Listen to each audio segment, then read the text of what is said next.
दोस्तों पिछली वीडियो में हमने देखा कि बैकलिंक क्या होते हैं और उन्हें कैसे बनाया जाता है। लेकिन सोचिए आप अपनी वेबसाइट पर हज़ारों अच्छे बैकलिंक बना लेते हैं, पर जब गूगल का क्रॉलर आपकी वेबसाइट के अंदर आता है तो उसे समझ ही नहीं आता कि आपका पेज किस बारे में है। तो क्या आप रैंक कर पाओगे? जवाब है बिल्कुल नहीं। बैकलिंक अगर आपकी वेबसाइट के लिए वोट हैं तो ऑन पेज एसईओ आपकी वेबसाइट का कैरेक्टर और स्ट्रक्चर है। अगर आपका ऑन पेज स्ट्रॉन्ग नहीं है तो ऑफ पेज का कोई फ़ायदा नहीं है। आज की इस वीडियो में हम बात करेंगे 6 क्रिटिकल ऑन पेज एलिमेंट, जिसे अगर आपने सही तरीके से समझ लिया आपकी रैंकिंग और गूगल पर विजिबिलिटी दोनों फास्ट हो जाएगी। तो समझते हैं ऑन पेज एसईओ का क्या मतलब होता है। ऑन पेज एसईओ का मतलब है अपनी वेबसाइट के पेजेस और कंटेंट को ऑप्टिमाइज करना ताकि सर्च इंजन उसे आसानी से समझ सके। इसका मेन गोल है वेबसाइट की सर्च रैंकिंग को सुधारना और यूज़र एक्सपीरियंस को बेहतर बनाकर ऑर्गेनिक ट्रैफिक बढ़ाना होता है। देखा जाए तो ऑन पेज एसईओ में बहुत सारे एलिमेंट होते हैं। ये कुछ मेन इंपॉर्टेंट एलिमेंट है, जैसे title, meta description, URL structure, heading hierarchy, content optimization, keyword placement और इंटरनल लिंकिंग। तो देखते हैं सबसे पहले, जैसे ये मेरा यूआरएल है वेबसाइट का, ये आपकी H1 होगी, ठीक है। ये वेबसाइट का कंटेंट है और ये हेडिंग प्लेसमेंट है। तो अब हम समझते हैं वन बाय वन। सबसे पहले और सबसे इम्पॉर्टेंट एलिमेंट से टाइटल टैग से। टाइटल टैग को आप 50 से 60 कैरेक्टर में रखिए। प्राइमरी कीवर्ड इसे इंक्लूड कीजिए। यूनिक पर पेज होना चाहिए। इसका मतलब ये होता है कि किसी भी पेज पे टाइटल सेम मत रखिए। मान लीजिए आपके पास 2 पेज है, जैसे ये मेरा एसईओ सर्विस का पेज है और इसके साथ ही साथ मैंने कुछ लोकेशन के पेज भी बना रखे हैं, शायद हाँ लोकेशन के पेज भी हैं द्वारका में। तो इस पेज का टाइटल और इस पेज का टाइटल बिल्कुल सेम ना हो, मतलब डिफरेंट होने चाहिए आपके टाइटल। पहले समझते हैं कि टाइटल टैग और मेटा डिस्क्रिप्शन अपीयर कहाँ पे होते हैं। ये मैं सर्च ऑपरेटर का यूज़ कर रहा हूँ। जैसे कि ये वेबसाइट है, ये मेरी वेबसाइट है, ये आपका टाइटल टैग है और जो ये नीचे आ रहा है ये मेटा डिस्क्रिप्शन है। टाइटल के ठीक नीचे जो 2-3 लाइन की समरी दिखती है आपको, उसे मेटा डिस्क्रिप्शन कहते हैं। ये डायरेक्टली रैंकिंग फैक्टर तो नहीं है, पर ये आपका CTR बढ़ाने में सबसे ज़्यादा मदद करता है। अगर आपका डिस्क्रिप्शन अट्रैक्टिव है और उसमें आपके कीवर्ड यूज़र को दिखते हैं तो लोग आपकी साइट पर क्लिक करेंगे। और मेटा डिस्क्रिप्शन को आप यूज़र इंटेंट के अकॉर्डिंग बनाए तो सबसे बेटर रहता है। लेंथ आपकी इसमें 150 से 160 कैरेक्टर तक बहुत है। कंपाइलिंग CTA रख सकते हैं आप और कीवर्ड रिच समरी भी आप डाल सकते हैं। बात करते हैं तीसरे एलिमेंट की, यूआरएल स्ट्रक्चर की। यूआरएल स्ट्रक्चर आप देख सकते हैं कि मैंने कितना क्लीन रखा हुआ है। सर्च इंजन ऑप्टिमाइजेशन, या फिर मैं इसके बाद एक सर्विस भी लगा सकता था। जैसे कि ये दूसरा पेज है मेरा, बेस्ट एसईओ कंपनी इन द्वारका। मैंने एक ये पेज बनाया है एसईओ कंपनी इन द्वारका पे, और जो यूआरएल स्ट्रक्चर है वो कितना क्लीन है, एसईओ कंपनी इन द्वारका। यूआरएल के अंदर कुछ नंबरिंग डाल देते हैं जो कि उसे वो काफ़ी गलत होता है। आपका यूआरएल हमेशा क्लीन, शॉर्ट और रीडेबल होना चाहिए। एक बुरा यूआरएल कैसा दिखता है, फॉर एग्ज़ाम्पल जैसे कि मान लीजिए इस डोमेन में इसकी जगह पे मैं कुछ नंबरिंग डाल देता या फिर XYZ कर देता या फिर किसी अनदर लैंग्वेज में, हिंदी लैंग्वेज में हिंदी कैरेक्टर डाल देता, तो क्योंकि हिंदी कैरेक्टर यूआरएल में काफ़ी टफ होते हैं रीड करना किसी क्रॉलर के लिए। हिंदी कंटेंट रीड कर सकता है, समझ सकता है, बट यूआरएल में आप हिंदी कंटेंट को या फिर हिंदी टेक्स्ट को अवॉइड ही करें तो ज़्यादा बेटर है। अब बढ़ते हैं हम अपने फोर्थ। यूआरएल स्ट्रक्चर के लिए आपको 3 short and descriptive, use hyphen, include target keyword होना चाहिए। अब बात करते हैं हेडिंग हायरार्की।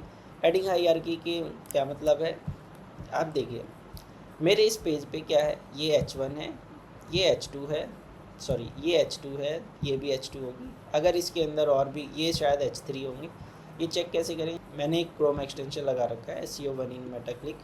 आप हेडर पे जाएंगे, देखिए H1 बेस्ट कंपनी इन द्वारका, फिर मैंने H2 यूज़ कर रखा है, देन उसके बाद H3 यूज़ कर रखा है। इस H3 की जगह, H4 की जगह मैं H3 यूज़ कर सकता था जो और बेटर रहता। और जो ये H5 के अंदर हैं, who can benefit from are, अगर मैं इसकी जगह पे H3 यूज़ करता तो और बेटर रहता। तो ये मैं नोट कर लूँगा। और चेंजेस कर दूंगा डेफिनेटली। एक क्लीन स्ट्रक्चर होना चाहिए, मतलब एक हेडिंग की हायरार्की फॉलो होती है। H1 से लेके H6 तक टैग होते हैं। आप H1 टू यूज़ कर एक वेब पेज पे H1 एक ही बार यूज़ करनी होती है, H2 आप मल्टीपल यूज़ कर सकते हैं, पर स्ट्रक्चर के अंदर कर सकते हैं। देन फिर आप H3 H4 H6 तक जैसा आपका कंटेंट है आप उसके अकॉर्डिंग जा सकते हैं। H1 फॉर मेन टाइटल होता है, H2 से लेके H2 for structure logical flow होना चाहिए, जैसे H2 H3 H4 होना चाहिए। ऐसा ना हो कि पहले H6 आ जाए और फिर बाद में H2 आ जाए। अब सबसे इम्पॉर्टेंट और मेन चीज़ की बात करते हैं, कंटेंट, जिसे मैंने लिखा है कंटेंट ऑप्टिमाइजेशन। अगर आपका कंटेंट हेल्पफुल, यूज़र की क्वायरी रिजॉल्व नहीं कर रहा है या फिर कोई भी वैल्यू प्रोवाइड नहीं कर रहा है, तो वो कंटेंट एक बेकार कंटेंट है जो कि कभी रैंक नहीं हो पाएगा। तो सबसे पहले आप उसे फिक्स कीजिए। वो कैसे फिक्स होगा? यूज़र के इंटेंट को समझिए। क्या आपका जो वेब पेज है वो यूज़र के इंटेंट को कवर कर रहा है या नहीं कर रहा है, डायरेक्ट आंसर कर पा रहा है या नहीं कर पा रहा है। जो भी यूज़र की क्वायरी है एक स्पेसिफिक पेज से रिलेटेड, जैसे कि बेस्ट कंपनियों इन द्वारका, ये पेज है कि एसईओ कंपनी इन द्वारका, वो यूज़र जानना अपने द्वारका लोकेशन में जानना चाह रहा है कि एसईओ कंपनी क्या है। अब मैंने इसमें भी रीज़न बता रखा है कि why choose SEO services in Dwarka, Dwarka में क्यों लेना चाहिए, और फिर ब्लिंक टू ब्रांड को ही चूज़ क्यों करना चाहिए। मैंने कुछ सर्च रिजल्ट दिखा रखे हैं, और उसके साथ साथ हम उसके अंदर क्या क्या प्रोवाइड करेंगे। यूज़र बिजनेस ओनर ये भी पूछ सकता है इस पेज के लिए कि मुझे सर्विस में क्या क्या मिलेगा, ये सारा का कवर कर रखा है। और उन्हें क्या क्या बेनिफिट होगा, कौन कौन इसे बेनिफिट ले सकते हैं, जैसे D2C B2B, local service provider, ये सब ले सकते हैं। और फिर ये कुछ डाटा प्रोवाइड किया ताकि ट्रस्ट इंक्रीज़ हो। देन ये फिर कंटेंट, ये अपनी सर्विस इंटरनल लिंकिंग मैंने कर रखी है, और हमारी लेटेस्ट केस स्टडी मैंने अटैच कर रखी है। ये सभी कहीं ना कहीं यूज़र को हेल्पफुल है डिसाइड करने में कि क्या मुझे ब्लिंक टू ब्रांड को चूज़ करना चाहिए एसईओ सर्विस के लिए या नहीं चूज़ करना चाहिए। अब कंटेंट को ऑप्टिमाइज़ कैसे करोगे आप? मैंने पहले बोला हाई क्वालिटी ओरिजिनल कंटेंट होना चाहिए, इंटेंट, यूज़र का इंटेंट मैच करवाओगे आप, हेल्पफुल होना चाहिए, क्वायरी को रिजॉल्व करोगे, डायरेक्ट आंसर होना चाहिए, कोई भी फ्लप नहीं होना चाहिए कि आप घुमाए जा रहे हो यूज़र को कि हम थोड़ी देर में बताएंगे। कंटेंट ऑप्टिमाइजेशन के साथ साथ आपको कीवर्ड को भी प्लेसमेंट सही तरीके से करना होता है। ये कीवर्ड प्लेसमेंट भी एक काफ़ी इंपॉर्टेंट फैक्टर होता है कि आपकी वेबसाइट किस कीवर्ड पे रैंक, आपका वेब पेज किस पेज पे रैंक, किस क्वेरी के लिए रैंक हो सकता है या नहीं हो सकता है।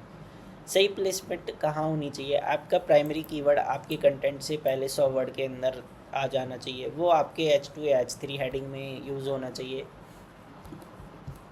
जैसे कि मैंने यहाँ पे H2 में कवर कर दिया है, H1 में ले दिया है, और यहाँ पे स्टार्टिंग के 100 वर्ड के अंदर भी मैंने कवर कर दिया है। कंटेंट के कंक्लूजन या फिर पैराग्राफ एंड में भी आप डाल सकते हो। और कंटेंट का स्ट्रक्चर हमेशा क्लीन रखना, छोटे पैराग्राफ 2 से 3 लाइन मैक्स, और बुलेट पॉइंट का यूज़ करना ताकि यूज़र को पढ़ने में मज़ा आए। हमारा 6 एलिमेंट है इंटरनल लिंकिंग, और सही एंकर टैग का यूज़ करना। इंटरनल लिंकिंग का मतलब है आप अपनी ही एक पेज से अपनी वेबसाइट के दूसरे पेज को लिंक करना है। यह आपकी यूज़र को वेबसाइट पर रोक के रखता है और गूगल के क्रॉलर को नए पेजेस ढूंढने में मदद करता है। पर यहाँ सबसे बड़ी गलती होती है एंकर टैग सिलेक्शन में। लोग अक्सर लिंक लगाते वक्त लिख देते हैं क्लिक हेयर, रीड मोर। ये बिल्कुल गलत तरीका है। मैं कहूँगा ये गलत तरीका मेरे अकॉर्डिंग इसलिए क्योंकि ये जो क्लिक हेयर, रीड मोर काफ़ी जेनरिक टाइप हैं। अगर आप गूगल की ऑफिशियल डॉक्यूमेंटेशन पढ़ेंगे तो ऐसे वर्डिंग वो अवॉइड करने के लिए ही बोलता है कि इस टाइप की वर्डिंग आप यूज़ ना करें।